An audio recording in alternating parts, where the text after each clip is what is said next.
Assalamualaikum warahmatullahi wabarakatuh.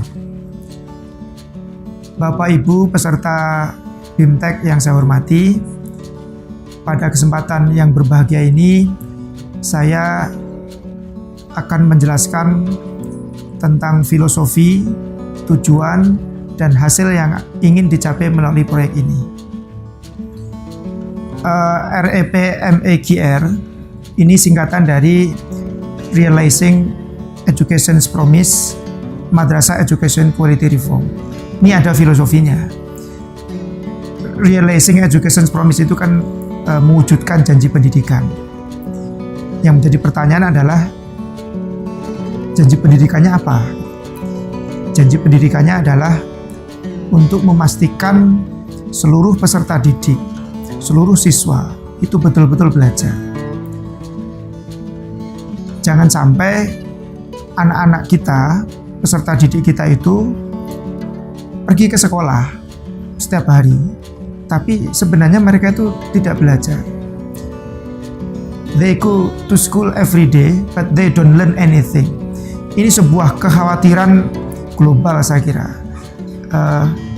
Di tengah meningkatnya akses pendidikan yang semakin meningkat, jangan sampai akses ini hanya berhenti di akses saja, tapi juga akses yang bermutu. Ada tren di sejumlah negara berkembang, sebagaimana saya pernah mendengar sebuah hasil studi bahwa ada tren bahwa di negara-negara berkembang itu anak-anak memang secara akses pendidikan meningkat. Mereka pergi ke sekolah, pergi ke kelas, tetapi daya saing dan kompetensi mereka masih perlu peningkatan. Itulah kenapa proyek ini bertujuan untuk mereformasi kualitas pembelajaran. Bagaimana layanan pendidikan madrasah di Kementerian Agama ini betul-betul berkualitas, betul-betul program-programnya itu berorientasi pada mutu pembelajaran siswa.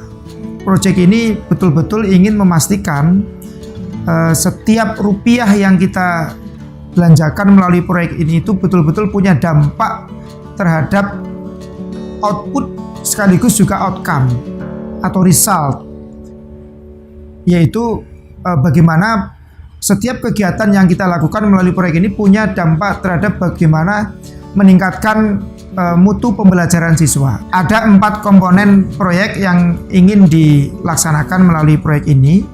Pertama adalah penerapan sistem RKAM dan pemberian bantuan untuk madrasah.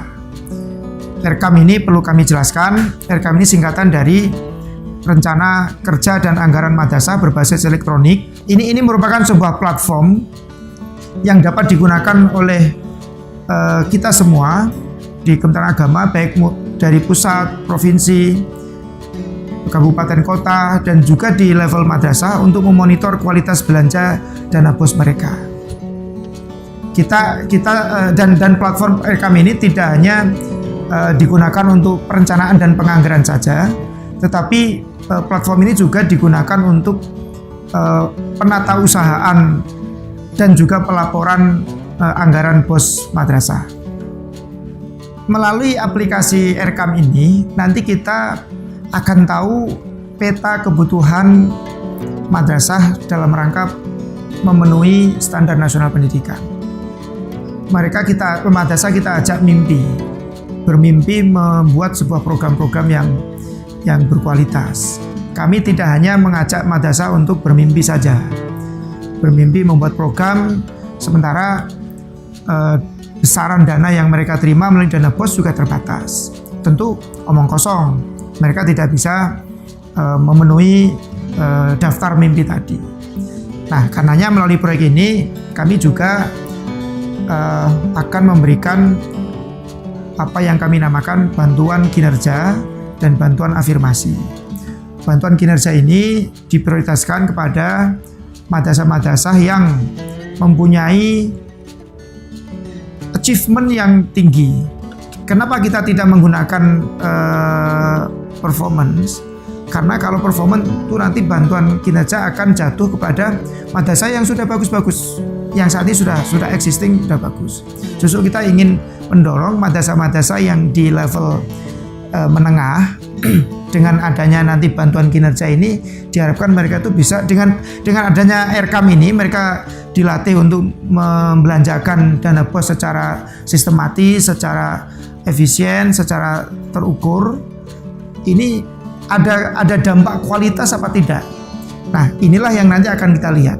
Jika madrasah ini dengan setelah menerapkan RKAM ini ada peningkatan prestasi, maka disitulah kita prioritaskan untuk mendapatkan bantuan kinerja. Sedangkan bantuan afirmasi ini diprioritaskan kepada madrasah-madrasah yang belum bermutu, belum bagus, dilihat dari akreditasi, kemudian dari hasil ujian nasional atau dari asesmen kompetensi siswa atau tes yang lain. Ini kita berdasarkan kepada madrasah-madrasah yang masih di bawah untuk program-program peningkatan mutu pembelajaran. Nah, melalui RKAM ini kita punya mimpi besar, punya idealisme. Nanti akan ada mungkin akan terjadi perubahan formula penyaluran dana BOS, yaitu tidak hanya berdasarkan jumlah siswa saja, tetapi juga kita mempertimbangkan kinerja. Tidak menjamin sebuah madrasah dengan siswa yang besar kemudian otomatis mendapatkan jumlah dana BOS yang besar jika kinerja mereka tidak baik. Kita ingin membuat perencanaan dan penganggaran itu berbasis yang berkeadilan, penyaluran BOS yang berkeadilan. Adapun komponen kedua dari proyek ini adalah penerapan sistem asesmen kompetensi bagi siswa madrasah untuk kelas 5 MI secara sensus nasional. Di komponen 2 ini adalah untuk memastikan peserta didik kelas 5 MI ini mempunyai kompetensi minimal di bidang numerasi, literasi, sains, dan sosial budaya. Hasil dari asesmen kompetensi ini diharapkan bisa memberikan feedback tidak hanya bagi gurunya saja, tidak hanya bagi orang tuanya saja, tetapi juga bisa memberikan feedback bagi Kemenak Kabupaten Kota, Kanwil Kementerian Agama Provinsi, dan bahkan memberikan feedback kepada kami sebagai policy maker di tingkat pusat untuk mengambil kebijakan. Sehingga intervensi kebijakan yang kami lakukan melalui Direktorat Jenderal Pendidikan Islam ataupun dari Pusdiklat dan sebagainya itu betul-betul berdasarkan hasil asesmen kompetensi tadi. Sehingga harapannya adalah intervensi kebijakan yang kami lakukan itu tidak fit for all, tetapi betul-betul berdasarkan kebutuhan. Komponen 2 ini mempunyai keterkaitan yang sangat erat dengan komponen 1. Keterkaitannya adalah ketika kita bicara kualitas belanja BOS seperti yang akan dilakukan di komponen 1, maka ketika misalnya di level satuan pendidikan madrasah mempunyai kebutuhan untuk melatih guru berdasarkan hasil asesmen kompetensi tadi, sehingga ini bisa dianggarkan tidak hanya oleh pemerintah pusat, tidak hanya oleh kementerian, tapi bisa juga ini diintervensi langsung melalui dana BOS. Sehingga nanti ketika pembuat perencanaan penganggaran melalui RKAM itu, ini bisa memasukkan hasil aksi atau asesmen kompetensi ini menjadi basis untuk perencanaan dan penganggaran dana BOS melalui RKAM itu. Komponen berikutnya adalah terkait dengan kebijakan dan pengembangan keprofesian berkelanjutan bagi guru dan tenaga kependidikan madrasah, termasuk kepala madrasah dan juga pengawas madrasah seluruh Indonesia. Ini berangkat dari sebuah fakta juga bahwa akses guru dan tenaga kependidikan madrasah terhadap pelatihan atau program-program pengembangan keprofesian berkelanjutan bagi mereka itu terbatas. Tidak semua guru-guru kita, guru-guru madrasah itu mempunyai akses yang baik terhadap pelatihan-pelatihan yang dilakukan oleh Kementerian Agama ataupun dari lembaga-lembaga lain. Inilah yang mengilhami Kementerian Agama untuk melakukan kegiatan di proyek ini. Kita ingin mendesentralisasi pola pelatihan. Pelatihan-pelatihan yang selama ini dilakukan hanya di Balai Diklat, di Pusdiklat, ini tentu tidak bisa memadai untuk menjangkau ke seluruh guru-guru yang tersebar di 34 provinsi. Sehingga melalui proyek ini nanti akan ada program pemberdayaan kelompok kerja madrasah, kelompok kerja guru, KKGMI, kemudian MGMP, Pokjawas, dan seterusnya yang berbasis di kabupaten kota ini akan kita berdayakan, akan kita tingkatkan kapasitasnya sehingga akses guru-guru madrasah yang di kampung-kampung, di desa-desa yang tersebar di 34 provinsi ini, mereka bisa ada forum untuk curhat, ada forum untuk berkumpul, bertanya, berdiskusi tentang banyak hal, itu melalui forum ini. Kita ingin melahirkan guru-guru inti sebagai agen perubahan di tingkat kabupaten kota. Komponen 3 ini punya hubungan yang erat juga dengan komponen 2 dan komponen 1. Hubungannya dengan komponen 2 adalah kita berharap hasil asesmen kompetensi yang ada di komponen 2 itu bisa menjadi feedback untuk komponen 3 terkait dengan pelatihan-pelatihan. Contohnya misalnya di komponen 2 hasil asesmen kompetensinya tadi misalnya di provinsi tertentu, provinsi A misalnya dia perlu kebutuhan pelatihan guru di bidang sains di bidang tertentu misalnya. Ini nanti bisa menjadi feedback bagi Direktorat GTK Madrasah dan juga Pusdiklat, Balai Diklat untuk membuat program dan jenis pelatihan yang sesuai. Inilah keterkaitan antara komponen 3 dengan komponen 2. Kemudian dengan komponen 1 juga sama gitu. Jadi dana BOS yang ada melalui bantuan kinerja atau bantuan afirmasi itu bisa juga digunakan untuk pelatihan guru gitu. Menggunakan dana BOS mereka.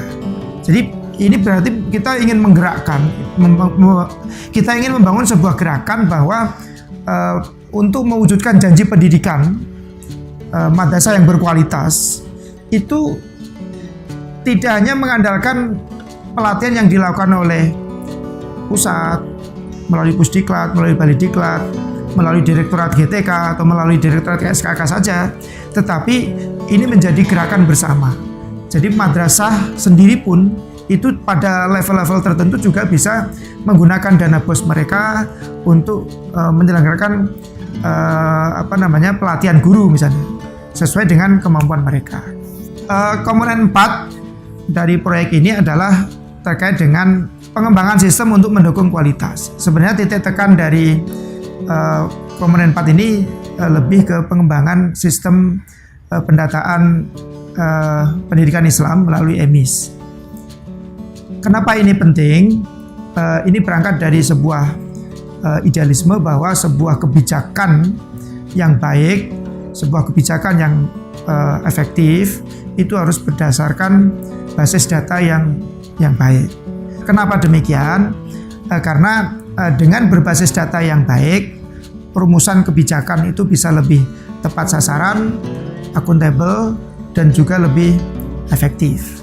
Jadi indikator keberhasilan dari sebuah sistem EMIS yang kita harapkan adalah pertama user friendly, kemudian akuntabel, datanya akurat, valid, dan juga mudah diakses. Dan yang utamanya adalah data EMIS yang kita kumpulkan ini bisa menjadi basis pengambilan kebijakan peningkatan mutu pendidikan Islam. Harapannya ke depan adalah kebijakan-kebijakan peningkatan mutu pendidikan madrasah itu betul-betul didasarkan pada data yang akuntabel. Harapan kami, proyek ini tidak hanya menghasilkan sebuah laporan keuangan yang akuntabel, realisasi anggaran yang baik, tetapi harapannya lebih dari itu. Harapannya adalah setiap kegiatan yang kita lakukan, workshop yang kita lakukan, pelatihan-pelatihan yang kita lakukan ini punya dampak secara terukur, dampak secara langsung untuk pencapaian outcome dari proyek ini, yaitu bagaimana meningkatkan mutu pembelajaran siswa.